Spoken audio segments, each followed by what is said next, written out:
Jomo Kenyatta, 1897 to 1978, was a key figure in the history of Kenya and played a crucial role in the country's struggle for independence. Here is a brief biography of Jomo Kenyatta. Early life. Jomo Kenyatta was born as Kamau Wanjinji in Gatundu, British East Africa and now Kenya, in 1897, during the period of British colonial rule. He belonged to the Kikuyu ethnic group, one of the largest ethnic groups in Kenya. Education and travel. Kenyatta attended mission schools and later studied at the London School of Economics, LSE, in the United Kingdom.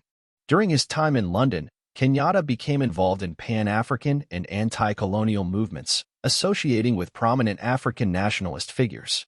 Return to Kenya.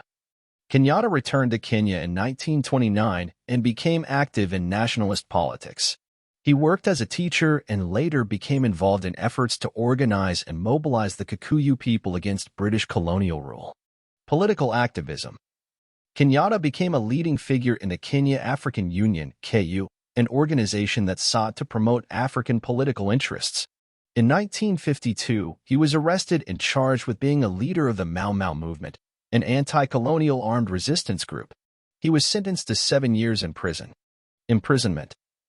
Kenyatta's imprisonment did not stifle his political influence.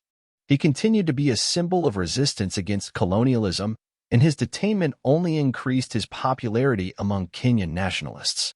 Path to independence. Kenyatta was released from prison in 1959, just as the political landscape was shifting towards independence negotiations. He participated in the Lancaster House Conference in London, where the foundations for Kenya's independence were laid. Path to independence.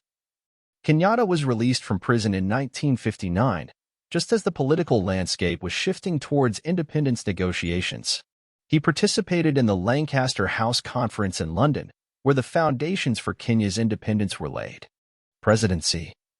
As president, Jomo Kenyatta pursued policies aimed at nation-building, economic development, and social stability. He advocated for the adoption of African values within a modern context, encapsulated in his philosophy of Harambee, which emphasizes collective effort and community development. Legacy. Jomo Kenyatta is considered the founding father of Kenya, and his legacy is a complex one. He is admired for leading Kenya to independence, but has also been criticized for his leadership style, which included restrictions on political dissent. Death.